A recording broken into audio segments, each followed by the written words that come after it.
Os tipos puros de ação e de ação social. A ação de um indivíduo será classificada como racional com relação a fim se, para atingir um objetivo previamente definido, ele lança mão dos meios necessários ou adequados, ambos avaliados e combinados tão claramente quanto possível de seu próprio ponto de vista. Um procedimento científico ou uma ação econômica, por exemplo, expressam essa tendência e permitem uma interpretação racional. O procedimento econômico, todo aquele que leva em conta um conjunto de necessidades a atender, quaisquer que sejam, e uma quantidade escassa de meios, corresponde ao modelo típico de ação racional. A questão para o agente que visa chegar ao objetivo pretendido recorrendo aos meios disponíveis é selecionar entre estes os mais adequados. A conexão entre fins e meios é tanto mais racional quanto mais a conduta se dê rigorosamente e sem a interferência perturbadora de tradições e afetos que desviam seu curso. Assim, provavelmente é mais racional aplicar em ações da Bolsa de Valores a partir da avaliação de um especialista no assunto do que ceder a um impulso, decidir com base num jogo de dados ou aceitar o conselho de um sacerdote.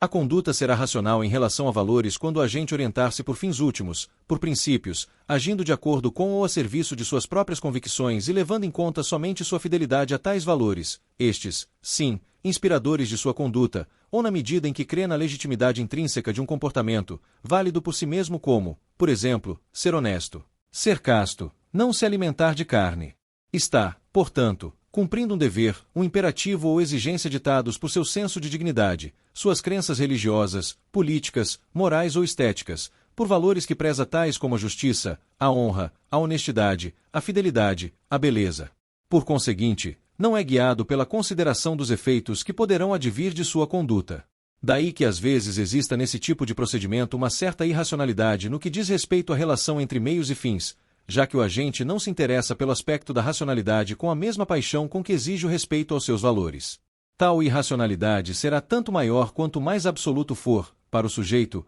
o valor que inspira sua ação. O significado da ação não se encontra, portanto, em seu resultado ou em suas consequências, mas no desenrolar da própria conduta, como, por exemplo, a daqueles que lutam em prol dos valores que consideram indiscutíveis ou acima de quaisquer outros, como a paz, o exercício da liberdade, política, religiosa, sexual, de uso de drogas, etc. Em benefício de uma causa como a nacional ou pela preservação dos animais. O que dá sentido à ação é sua fidelidade aos valores que a guiaram. A conduta pode também não ter qualquer motivação racional, como é o caso daquelas de tipo afetivo e de tipo tradicional. Disse que o sujeito age de modo afetivo quando sua ação é inspirada em suas emoções imediatas, vingança, desespero, admiração, orgulho, medo, inveja, entusiasmo, desejo, compaixão, gosto estético ou alimentar, etc., sem consideração de meios ou de fins a atingir. Uma ação afetiva é aquela orientada pelo ciúme, pela raiva ou por diversas outras paixões.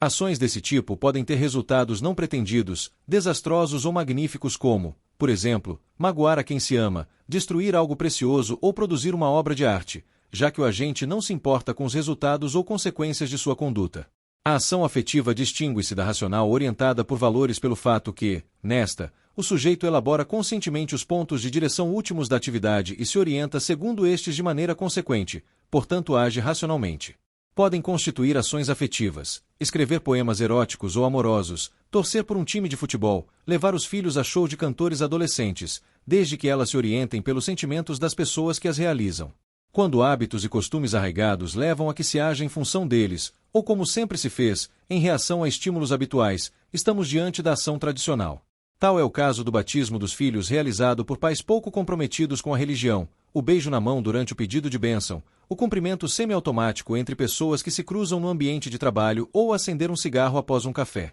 Weber compara os estímulos que levam à ação tradicional aos que produzem a imitação reativa, já que é difícil conhecer até que ponto o agente tem consciência de seu sentido. Assim como a ação estritamente afetiva, a estritamente tradicional situa-se no limite ou além do que Weber considera ação orientada de maneira significativamente consciente. Podemos utilizar essas 4 categorias para analisar o sentido de um sem número de condutas, tanto daquelas praticadas, como das que o agente se recusa a executar ou deixa de praticar: estudar, dar esmolas, comprar, casar, participar de uma associação, fumar, presentear, socorrer, castigar, comer certos alimentos, assistir à televisão, ir à missa, à guerra, etc. O sociólogo procura compreender o sentido que um sujeito atribui à sua ação e seu significado. Há que se ter claro, porém, o alerta de Weber de que muito raras vezes a ação, especialmente a social, está exclusivamente orientada por um ou outro destes tipos que não passam de modelos conceituais puros, o que quer dizer que em geral as ações sofrem mais de um desses condicionamentos,